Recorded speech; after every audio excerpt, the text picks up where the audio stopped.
ñu ngi leen di nuyu di leen jaajëfal yéen ñi suivre chaîne bi di Xalaat TV ñu leen di dalalaat ci seen jàngatu bés bi. tey dañuy ñëw comme ni leen ko diggee woon ci benn bande organisée fii lañ koy artuwee di mettre en alerte population sénégalaise gépp bés bi réew mi di tàkk ci ñii lay bàyyeekoo benn muy conseil constitutionnel ak keneen di magistrat ni ñoom muy Antoine Félix Diome. tey dañuy ñëw ci naka la mafia bi organisé woo pour di def ay coup d'état institutionnel pour des intérêts personnels ay kër terrain neexal ak privilège tax nañu nekk di tëgg un cocktail explosif boo xam ni bombe à retardement la bu kenn dul mucc. jamono yi nag buñ ne conseil constitutionnel ñu bari ci événement bi gën a récent la ñuy xalaat muy nangul bi ñu nangul liste titulaire Benno Bokk Yaakaar ci lu tegul fenn donte daañu taxaw ci poñ boobu noonu maanaam chaîne bi dox diggante conseil constitutionnel ak ministère de l'intérieur parce que réeroowuñu ndax ñu bari nax nañu leen ba ñu jàpp ni kuréel bu tëddee njaaxaanaay la faruñu fenn yoon kese la ñuy wax alors que gën naa sori li ko ñu bari foog. ñoom ak Antoine Diome réseau la buñ leen bëggal leeral nu mu demee ak naka la ñuy liggéeyee mais seen jubadi dafa jiitu coowal candidature ñi l'élection législative yi ñuy dëgmal. boo jëlee par exemple conseil constitutionnel seen président muy Papa Oumar Sakho dafa impliqué wu ci ay complot politique depuis 2017 c'est un faiseur de sale boulot daañu leeral ci naka parce que bëggatuñu bàyyi ba ëllëg leneen na këtt na jonn ñuy soog a wax. léegi la ñuy xamal sénégalais yi le fameux réseau de magistrats yi nga xam ni motuñu fukki doomi aadama ñu néew lañ mais bëgg a téye en otage Sénégal gépp pour seen bànneexu bakkan ak seen intérêt. balaa ñuy xuus dañuy leeral d'abord ni conseil constitutionnel organisé woo pour que ñu bari xam influence ak pouvoir bi fa présidence de la république mën a am. ci ni ñu mooñee suñu république bi anam gi suñu réew yi di fonctionner dañ ne njiital réew mi il est le chef de la magistrature suprême mooy kilifa di itam buuru bànqaasu yoon bi nga xam ni mooy ceytu ak a càmbar ni ñuy appliquer loi yi. boo jëlee par exemple Sénégal moo tax bu ñuy amal conseil supérieur de la magistrature bu ponkalu magistrat yi waree daje ngir loolu jëlay ndogal njiital réew mi mooy ñëw daal di koy présider di tànn ñen ñooy jiite bërëbu attekaay yi fépp ci Sénégal kan mooy doon procureur de la république kuy doon doyen des juges. ba ci conseil constitutionnel mi nga xam ni benn la ci institution yi ëpp solo ci réew président mooy tabb kan moo ko jiite ak ñen ñooy topp ci ginnaawam. yaakaar naa kon bu yemoon fii rek ku nekk war naa mën a xam léegi lan moo tax le pouvoir exécutif présidence de la république mën a am influence mën a defloo di waxloo ab attekat wala président du conseil constitutionnel. séparation des pouvoirs bi ñuy wax c'est du bluff ay caaxaan la. léegi nag comme que président mooy tabb di séddale di xool ku muy yéegal ku muy wàcce ci institutions judiciaires yi bu dee ab magistrat nga boo xam ni sa bànneexu àdduna dong moo la yitteel ak nooy amee ndombal tànk yu gën a kawe ci wàllum yoon da ngay mujj di tarbi président de la république ndax sa avancement ak sa dellu ginnaaw ci wàllum liggéey ci ay loxoom la nekk. lii nag la magistrat bu ci mel ni Souleymane Teliko jiite woon mbootaay gi ëmb mboole magistrat yi ci Sénégal doon xeex en tant que juge àttekat defoon ko combat ngir mu dakk maanaam président génne loxoom ci anam gi yoon di doxee. Toutes les études ont montré que c'est par la gestion de la carrière que l'exécutif peut contrôler indirectement le judiciaire. C'est-à-dire que bu fekkee dans un pays dañoo bàyyi exécutif bi muy tànn juge yi di tànn procureur yi loolu mun na jur musiba parce que day tànn ñu ko neex. mën na ci seet bu fekkee xam nga ñii ñëpp yemuñu boo fi nekkee 300 magistrats mën na si am ñaar wala ñett ñoo xam ni yomb nañu influencer. bu fekkee dañoo bàyyi exécutif nag muy tànn ñu ko neex mën naa tànn ñenn ñi ñoo xam ni ñu ko neex ñooñu tamit jàpp ni ñii ñoo ma tànn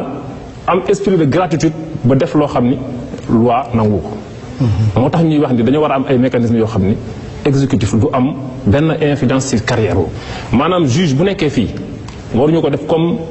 n'importe quel autre fonctionnaire ba nga xam ni exécutif day xëy rek ne tey jàpp naa da nga war a dem da nga war a jóge Dakar dem Tamba da nga war a Dakar dem Kaolack li ñuy bañ lu tax ñu loolu parce que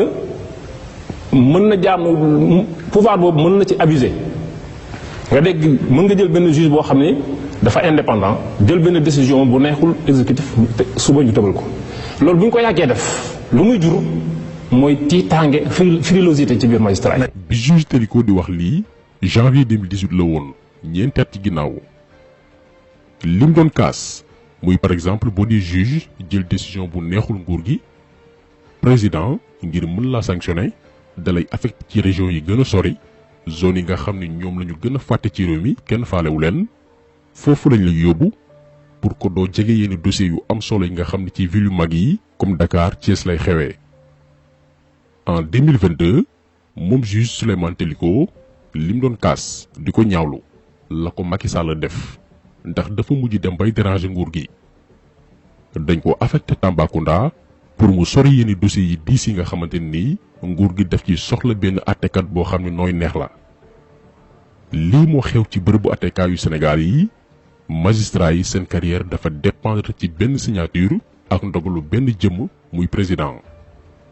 ba tax na boo gëmul yàlla tuuti amulooy bañ imaan newul ci yow da ngay mujj doon marionnette di tarbiyu chef de l'état bu dee attekat nga war a juger ku bokk ci parti mbaa coalition pouvoir nga woyofal daal yi bu dee opposant ba activiste la nga diisal ko tëj ko ba damm caabi ji pour président kontaan ci yow ëllëg buy nomewaat yëgal say grade yokk sa ndooma tànk. ba ci tey conseil constitutionnel bii nekk di jouer le sale boulot seen président ak seen beneen membre bu ñu nommé le 26 juillet 2021 bi ñu génn dañu yàgg tarbi yu Macky Sall di dox ci ay waawam moo waral seeni nomination tay moo waral seen nekk biir conseil constitutionnel.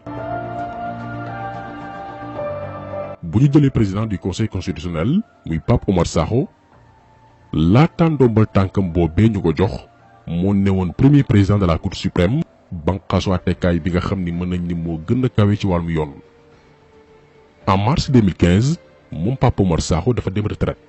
maanaam jeexal na dafa war a toog noppalu di fay ko pension am chaque weer toppatoo ay sëtam bu ñu soxlaa xalaatam ci réew mi jëm ci wàllum yoon laaj ko. mais comme que Macky Sall moom bu la bëggee yeew buum ci baat dalay jox loo xam ni xalaatoo ko woon moo xam duma tànk moo xam ci wàllum koom. léegi bi Pape Oumar Sakho retraité en mars 2015 Mamadou Badio Camara daal di koy remplacer ci bopp cour suprême daañu ñëw ci moom Mamadou Badio Camara ndax ci deal bi la bokk. ñetti weer lañ ci teg en juin 2015 Macky Sall jël Pape Oumar Sakho nommé ko président du conseil constitutionnel. donc góor gi moom ci xelam dafa jàpp ni dafa ameel njukkal Macky Sall da ko ameel bor bu mu ko war a fay ndax dafa retraité ñu teg ci ñetti weer ñu samp ko ci bopp benn ci institution yi ëpp solo ci réew mi jox ko salaire bu baax ay kër ki yeneen privilège muy gundaandaat. depuis jour bii nii lépp lu Macky Sall bëgg ci réew mi Pape Oumar Sakho xar na ci tànk tubéyam ndax dafa jàpp ni Macky Sall du ko jiiteraanga. premier service bi Pape Oumar Sakho njëkk a rendre Macky Sall 2016 la woon ndax en 2012 Macky Sall ba muy campagne dafa ne woon bu faloo 5 ans lay def juróomi at. Si je suis élu pour 7 ans, je m'engage à n'exercer qu'un mandat de 5 ans. Et cette réforme, qui limitera le nombre de mandats à 2 et la durée à 5 ans, ne pourrait plus faire l'objet de modifications. Macky Fallu dawul tuuti nguur gi commencé neex ci moom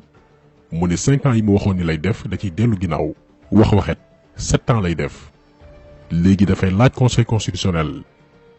fekk boobu teg na fa Pape Oumar Sakho pour mu defal ko li bëgg.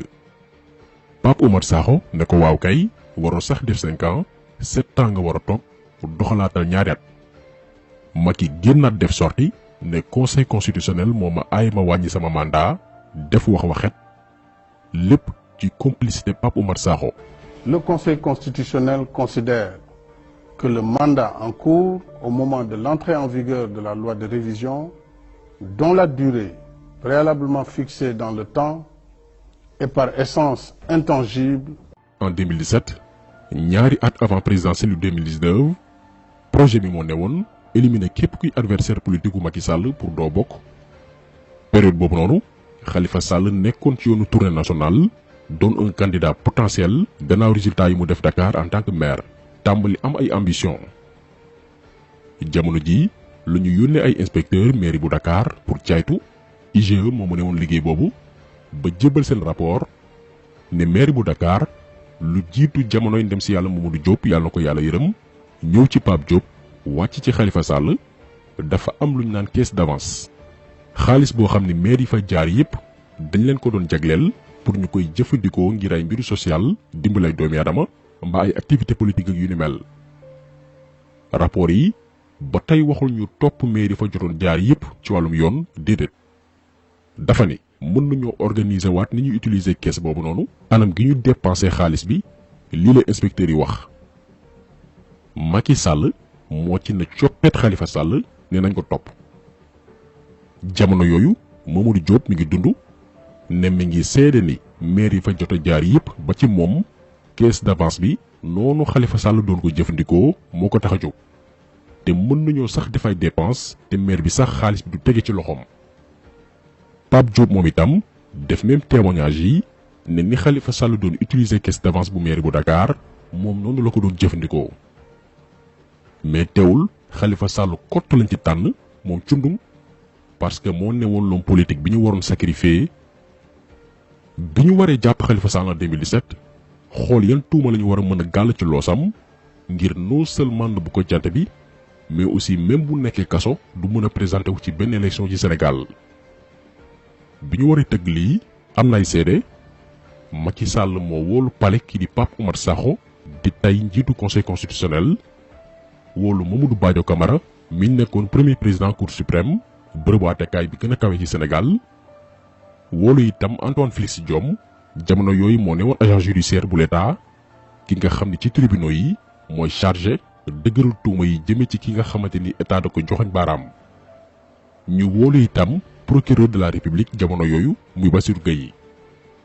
am na ñeneen ñu ko teewe woon mais ñii rek lañu leen di limal pour wol leen ni pexe complot ak yàq gor yàgg na Sénégal et toujours ce sont les mêmes personnes même bopp yi ñii ñu leen limal kenn sañu ko weddi. Oumar Youm ne woon jamono jooju directeur de cabinet du président fekkee woon na ndaje boobu noonu réunion baa ngi amee woon palais ngir xool naka la ñuy éliminer Khalifa Sall politiquement et juridiquement. gannaaw réunion bii nii la ñu téye Khalifa Sall en mars 2017 condamné ko juróomi atu kaso en mars 2018 ba tey mois de mars jàpp leen weer wu Macky Sall sopp lool ngir sacrifier doomi jàmbur ñu xañ Khalifa Sall bokk ci présidentielle yu 2019 yi kan moo ko xañ loolee Pape Oumar Sakho mi demoon retraite Macky Sall daal di koy dekkilaat daal di koy recycler teg ko ci bopp conseil constitutionnel te mu war koo fay bor boobee maanaam di dox ci ay waawam ak i déetam. bi loolu passé il fallait que Macky Sall décorer maanaam sargal les faiseurs de sale boulot gannaaw mission d'élimination bi ñu ko defal. Antoine Félix Diome simple agent judiciaire bu état ñu propulsé ko defal ko promotion bombardé ko ak poste ministre de l'intérieur loo xam ne musul woon toog sax di ko xalaat mbaa di ko gént. biñ koy nommé ñëpp xamoon nañ ne amul woon xam-xam bi amul expérience bi amul la charisme d'ailleurs bi mu ñëwee fu mu dem def fa mbaa wax fa toj-toj ba ñu bari jàppoon ni dafa war a bàyyi wax bi tey bind. li waral loolu nag mooy Macky Sall buggul kàngam buggul ay borom yu bopp wër ko wala bu dee ay borom bopp dañ koy wër itam ñu saay-saay la ñuy doon. Macky Sall li mu bëgg mooy ay larbin ay dunguru ay xuusma ñàpp ñoo xam ne bu leen tabbee poste bi dafay rëy ci ñoom ba duñ ko gëmee su ko defee ñooñu di ko jaamu di ko tarbiyu lu leen sant ñu def ko te duñu réfléchir mooy genre Antoine Diome yi. ñu ne déetawaay keneen ku bokkoon ci complot Khalifa Sall bi muy Mamadou Badio Camara te remplacé woon kii di Pape Oumar Sakho ci bopp cour suprême en 2015 waroon dem retraite en avril 2020. au lieu que ñu remplacé ko Macky Sall bàyyi ko fa ba juillet 2021 daaw pour neexal ko. gannaaw gi mu nommé ko en tant que membre conseil constitutionnel parce que ñoo ngi waajal beneen complot politique et il fallait que ñu placer les meilleurs pions ci bànqaas yi nga xam ne ñooy décider surtout jëm ci wàllu candidature ak kuy bokk ak ku warta bokk. kon ngeen gis ni ki jiite ministère de l'intérieur muy Antoine Félix Diome ak ki ñu teg ci bopp conseil constitutionnel muy Pape Oumar Sakho ak kenn ci yeneen membres yi benn réseau la bu yàgg collaboré yàgg liggéey ci wàllum complot réeroowuñu. lan moo xew ci dépôt candidature ñeel élection législative yi ñuy dëgmal Benno Bokk Yaakaar dafa déposer parrainage dafay njumte romb ligne biñ ko santoon au lieu que ministère bi ñu dénk bi réew mi day ceetu élection yi à travers bànqaasam bi nga xam ne moo leen yilif muy DGE bind leen ne leen seen parrainage dafa irrecevable defuñu loolu dañ ne patt pataaral bàyyi mu jàll parce que ñemewuñu def lu neexul Macky Sall su ko defee bu opposition bi dugalee recours ca conseil constitutionnel pour ñu annuler candidature Benno Bokk Yaakaar conseil constitutionnel danaan leen mënuma jël ndogal ci seen càkkuteef bii ndax ba tey amul benn acte bàyyi ko ci ministère de l'intérieur buy rejeté dossier waa Benno lii moo xew. beneen bi gën a flagrant mooy waa Benno Bokk Yaakaar dañoo defar seen liste ba noppi ñàkk respecté parité